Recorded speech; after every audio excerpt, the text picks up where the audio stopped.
Hello friends, welcome to Karur kitchen. இன்னைக்கு நம்ம சேனல்ல வந்து ஒரு ஹெல்தியான பிரேக்ஃபாஸ்ட் அண்ட் டின்னர் ரெசிபி தாங்க பார்க்க போறோம். இது வந்து எல்லாமே குழந்தைங்க வந்து பெரியவங்க வரைக்கும் எல்லாமே ரொம்ப விரும்பி சாப்பிடுவாங்க. வாங்க வீடியோக்குள்ள போய் சூப்பரான கொத்தமல்லி சப்பாத்தி எப்படி செய்யறதுன்னு பார்க்கலாங்க. இந்த சப்பாத்தி பண்றதுக்கு மிக்ஸி ஜார் வச்சிருக்கேன். இதல 2 பச்சை மிளகாய் சேர்த்துக்கறேங்க. அடுத்து 3 பீஸ் அளவுக்கு இஞ்சி, வெள்ளை பூண்டு பல் வந்து ஒரு 4 பல் பூண்டு சேர்த்திருக்கேன். அடுத்ததா ஒரு கைப்பிடிக்கும் கொஞ்சம் அதிகமா வந்து கொத்தமல்லி சேர்த்துக்கறேங்க. கொத்தமல்லில நிறைய மருத்துவ பயன்கள் அடங்கி இருக்கு. அதனால வந்து நம்ம ஒரு நாள் விட்டு ஒரு நாள் வந்து நம்ம கொத்தமல்லி சட்னி, துவையல், அதே மாதிரி வந்து இந்த மாதிரி சப்பாத்தி, தோசை இந்த மாதிரி இது செஞ்சு சாப்பிடுறது வந்து ரொம்பவே நல்லதுங்க. இப்போ இதல வந்து கொஞ்சமா தண்ணி சேர்த்துக்கறேன்.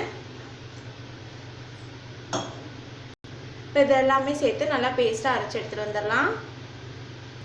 பாருங்க இந்த மாதிரி தான் பேஸ்டா நம்ம அரைச்சு எடுத்துக்கணும்.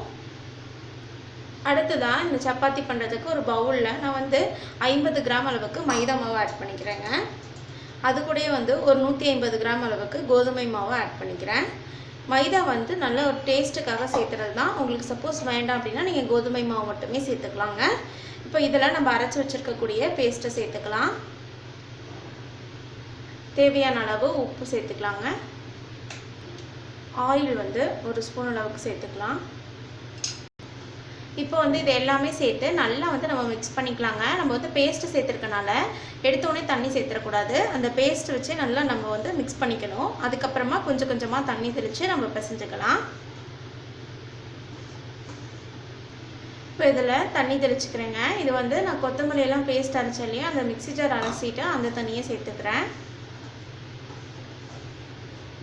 இந்த மாதிரி கொஞ்சம் கொஞ்சமாக தண்ணி சேர்த்து நல்லா நம்ம வந்து சப்பாத்தி மாவு பசத்துக்கு பிசைஞ்சு எடுத்துக்கலாங்க. பாருங்கள் நல்லா வந்து சப்பாத்திக்கு போல நம்ம வந்து பிசைஞ்சாச்சு. இதில் மேலே வந்து ஒரு ஸ்பூன் அளவுக்கு ஆயில் விட்டுக்கலாங்க. ஆயில் சேர்த்துட்டு நல்லா இந்த மாவை இந்த ஆயில் கூட மிக்ஸ் பண்ணிக்கலாம்.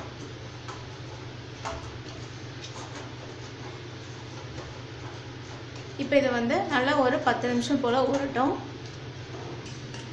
பாருங்க மாவு வந்து 10 நிமிஷம் போல் நல்லா ஊறிடுச்சு. இப்போ வந்து மாவு வந்து நல்லா இந்த மாதிரி கையில் பிசைஞ்சு விட்டுக்கலாங்க. நல்லா சாஃப்டாக இருக்கும். சப்பாத்தியும் அதே மாதிரி நல்லா சாஃப்டாக வரும் நமக்கு.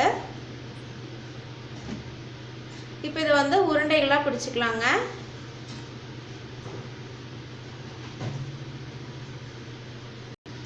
இப்போ வந்து உருண்டைகளாக பிடிச்சாச்சுங்க. இப்போ தேய்ச்சிக்கலாம். சப்பாத்தி தேய்க்கிற கட்டையில் கொஞ்சமாக வந்து மாவு தூவிக்கலாங்க. இதுக்கு வந்து நீங்கள் கோதுமை மாவை பயன்படுத்திக்கலாம். இப்போ தூவிட்டு நம்ம நல்லா வந்து சப்பாத்திக்கு தேய்ச்சிக்கலாங்க.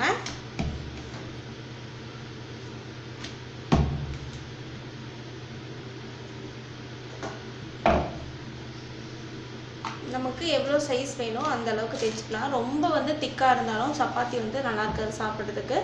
கொஞ்சம் மெலிசாக தேய்ச்சிக்கிட்டோம் அப்படின்னா தான் நல்லா டேஸ்ட்டாக இருக்குங்க.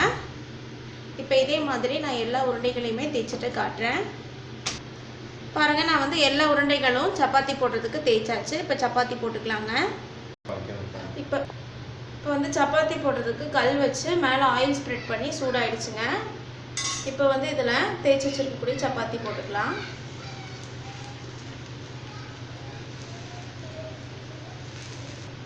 இப்போ வந்து ஆயில் ஆட் பண்ணிக்கலாங்க. ஆயில் ஆட் பண்ணி நல்லா வந்து தடவி விட்டுக்கலாம். பாருங்க சப்பாத்தியோட கலரே வந்து சூப்பராக இருக்குது பார்க்குறதுக்கு. நல்லா வந்து சப்பாத்தி 2 சைடு வந்ததுக்கப்புறமா பிளேட்டில் மாற்றி சர்வ் பண்ணிக்கலாம். பாருங்க நமக்கு கொத்தமல்லி சப்பாத்தி சூப்பராக வெந்திருக்கு. பார்க்கவே செமையாக இருக்குங்க. இந்த சப்பாத்தி ரெசிபியை உங்கள் வீட்டு கிச்சன்லேயும் மறக்காமல் ட்ரை பண்ணி பாருங்கள். ட்ரை பண்ணி பார்த்து பிடிச்சிருந்துச்சுன்னா எங்கள் கரூர் கிச்சன் சேனலை லைக் பண்ணுங்கள், கமெண்ட் பண்ணுங்கள், சப்ஸ்கிரைப் பண்ணுங்கள். அப்படியே கூட இருக்கக்கூடிய பெல் ஐக்கானையும் ப்ரெஸ் பண்ணிடுங்க. அப்போ தான் நாங்கள் போடுற வீடியோஸ் உங்களுக்கு உடனுக்குடனே வந்து சேரும். இந்த வீடியோ உங்களுக்கு பிடிச்சிருந்தா ஷேர் பண்ணுங்கள். தேங்க்யூ.